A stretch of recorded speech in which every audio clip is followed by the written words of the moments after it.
కూటమి ప్రభుత్వం అభివృద్ధి మరియు సంక్షేమం రెండు కళ్లుగా భావించి పనిచేస్తుందని టీడీపీ నాయకులు కోటంరెడ్డి గిద్దరెడ్డి తెలిపారు. ఈ సందర్భంగా నెల్లూరు రూరల్ పరిధిలోని 31వ డివిజన్ ఏవీకే ఎస్టేట్ పార్కును సందర్శించడం జరిగిందని, అదేవిధంగా నెల్లూరు రూరల్ నియోజకవర్గం ప్రజలని 26వ డివిజన్లో 18 ఎకరాలు విస్తీర్ణం కలిగి 400 కోట్ల రూపాయలు విలువ కలిగిన పార్కు ప్రభుత్వ భూమిని 7 కోట్ల రూపాయల వ్యయంతో ప్రహరీ గోడ నిర్మించామన్నారు. కబ్జాదారుల నుండి కాపాడామని తెలిపారు. 26వ డివిజన్లో 35 లక్షల రూపాయలతో 2370 మొక్కలు నాటే కార్యక్రమానికి శ్రీకారం చుట్టామన్నారు. ఇప్పటికే 1900 మొక్కలు నాటడం జరిగిందని, స్థానిక ప్రజలందరూ మొక్కలను సంరక్షించాల్సిన బాధ్యత అందరిపై ఉందన్నారు. ఈ కార్యక్రమంలో cluster incharge Malnepalli Raghu, co cluster incharge Palnati Mastan Naidu, 30వ డివిజన్ టీడీపీ అధ్యక్షులు అతివరకు యానాదయ్య, స్థానిక నాయకులు తదితరులు పాల్గొన్నారు. కొంచెం గ్యాప్ తీసుకుని చెప్తాను. చెట్టుకి ఎక్కువ గ్యాప్ పెట్టుకోండి, ప్లస్ వేసేది గోడకు దూరంగా ఏమని చెప్తుంటే తెచ్చిపోయి గోడ కింద వేస్తే పెద్ద చెట్లు గోడ బగిలి మళ్ళీ అవుతుంది. ఇంటి కదా ఎన్నిసార్లు చెప్పినా మీకు వేయలిగా ఎన్నిసార్లు మీకు చెప్తే కూడా అర్థం కాదు. ఎన్నిసార్లు చెప్పాలి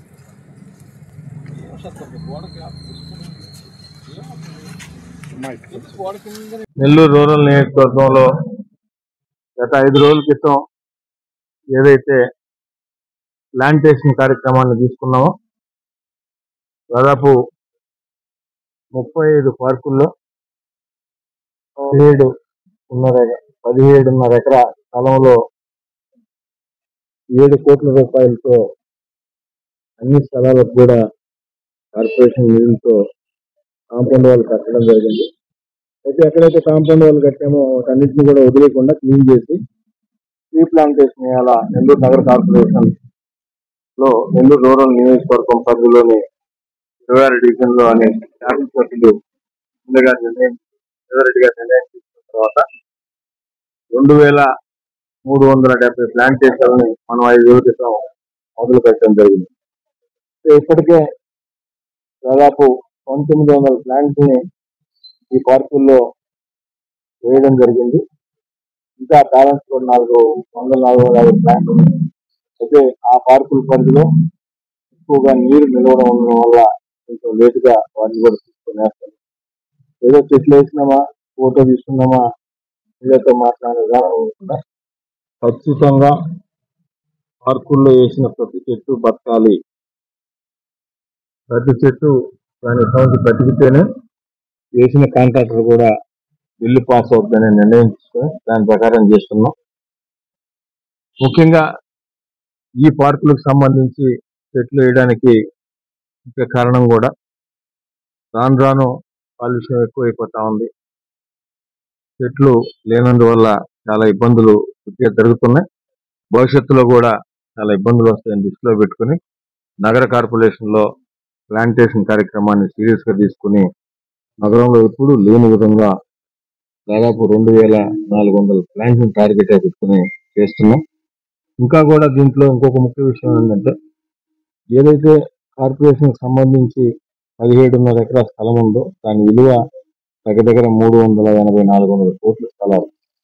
మీకు తెలియదేం కాదు, ఈరోజు రేపు ఖాళీ స్థలం కనపడితే పట్టాలు సృష్టించుకోవడం, దళారులు రావడం, వీళ్ళంతా కూడా మోసం చేసి ఈ బ్లాక్లు అమ్మడం వల్ల మధ్యతరగతి కూడా చాలా ఇబ్బంది పడుతున్నారు.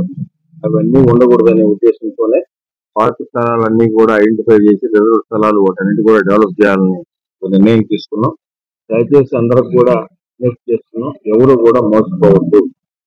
ఈ దళారుల చేతిలో పార్క్ స్థలాలు 1,50,000 రూపాయలు ఇప్పిస్తామని చెప్పి ఏదైతే మోసం చేస్తున్నారో ఎవరు మోసపోవద్దు. 1-2 సార్లు అవి రిజర్వ్డ్ స్థలాలా, పార్క్ స్థలాలా డాక్యుమెంట్లు వెరిఫై చేసుకొని తీసుకోవాల్సింది అందరికి కూడా విజ్ఞప్తి చేస్తూ, అదేవిధంగా నెల్లూరు రూరల్ నియోజకవర్గంలో ఎన్నో అభివృద్ధి కార్యక్రమాలు పూర్వ ప్రభుత్వం అధికారంలోకి వచ్చిన తర్వాత గౌరవ ముఖ్యమంత్రి శ్రీ నారా చంద్రబాబు నాయుడు గారు కానీ, డిప్యూటీ సీఎం పవన్ కళ్యాణ్ గారు కానీ, యువనేత నారా లోకేష్ గారి ఆధ్వర్యంలో సంక్షేమ పథకాలు జరుగుతున్నాయి. అదేవిధంగా నియోజకవర్గంలో ఎన్నో అభివృద్ధి పనులు కూడా జరుగుతున్నాయి. వీటికి తోడు ప్రత్యేకంగా వీటి మీద కూడా దృష్టి సారించి పార్కులకు సంబంధించి కూడా ఎమ్మెల్యే గారి చంద్రన్న పార్కులు బాటాన్ని కార్యక్రమాన్ని తీసుకొని దీనికి సంబంధించి చేస్తున్నాం. మొదటి దశలో కాంపౌండ్ వాళ్ళు కట్టాం, ఇప్పుడు చెట్లు వేస్తున్నాం. మరి లైట్లు కూడా ఈ పార్కులు అన్నింటిలో కూడా లైట్లు వేసేదానికి ప్రయత్నిస్తున్నాం. అవి కూడా తొందరలో మొదలవుతాయని అనుకుంటున్నాం. అయిన తర్వాత పూర్తిగా ఎక్కడెక్కడ నిధుల లభ్యతను బట్టి డెవలప్మెంట్ యాక్టివిటీస్ కూడా ఇతర మౌలిక సదుపాయాలు కూడా కల్పిస్తామని మీ ద్వారా ప్రజలకు తెలియజేస్తూ, అదేవిధంగా ప్రభుత్వం ప్రజల ఆస్తి 380-500 కోట్లు అనేది ఒక ప్రభుత్వం ఆస్తే కాదు, ఇది ప్రజల ఆస్తి కూడా. దయచేసి ఇప్పుడు ఏదైతే ప్రభుత్వం సైడ్ నుంచి డెవలప్మెంట్ చేస్తున్నామో దాన్ని కూడా స్థానికంగా ఉన్న పార్కింగ్ ఏదైతే వాకర్స్ అసోసియేషన్ కానీ స్థానికంగా ఉన్న డెవలప్మెంట్ అసోసియేషన్లు వీళ్ళందరూ ప్రజలు పెద్దలు అందరూ కూడా బాధ్యత తీసుకుని వారు కూడా దీంట్లో భాగస్వాములు వారికి తోచినంత ఎంతో కొంత మనం కాపాడుకోవాల్సిన పర్యావరణం కాపాడుకునే బాధ్యత ఉంది. కాబట్టి స్థానిక ప్రజలు కానీ వాకర్స్ అసోసియేషన్ కానీ ఇతర వెల్ఫేర్ అసోసియేషన్లు అన్ని కూడా ఏకమై ఎక్కడికక్కడ పార్కులు కాంపౌండ్ వాళ్ళు చెట్లు వేస్తున్నాం, వారు కూడా మమేకమై దీనిలో భాగస్వాములు కావాలని మీ ద్వారా వాళ్ళందరికీ కూడా రిక్వెస్ట్ చేస్తున్నాం. ఎందుకంటే అప్పుడే మనకు ఒక నెల్లూరు నగరంలో ముఖ్యంగా 26 డివిజన్లో అన్ని దగ్గరలో కూడా ఎవరు స్థలాలు రాకుండా మోసపోకుండా ఉండేదానికి స్థానికులు కూడా బాధ్యత తీసుకోవాలని కూడా తెలియజేస్తూ, ఇన్ని మంచి కార్యక్రమాలు గతంలో ఎన్నడూ చూడని విధంగా నెల్లూరు రూరల్ నియోజకవర్గంలో కొన్ని కోట్ల రూపాయలతో రోడ్డు అయినా, డ్రైన్ అయినా, కరెంట్ అయినా, డ్రింకింగ్ వాటర్ అయినా అన్ని విధాలా కూడా నిధులు లభ్యతను బట్టి శక్తి మేరకు ప్రయత్నిస్తున్నాం. పెద్ద నియోజకవర్గం, ఎప్పటికప్పుడు ఎక్స్టెన్షన్ అవుతా ఉన్న నియోజకవర్గం, దాని దృష్టిలో ఇంకా కూడా చేయాల్సి ఉంది. తప్పకుండా రాబో రోజుల్లో కూడా మరింత అభివృద్ధి నెల్లూరు రూరల్ నియోజకవర్గం జరిగేదానికి గౌరవ ముఖ్యమంత్రి చంద్రబాబు నాయుడు గారి సహకారంతో చేస్తామని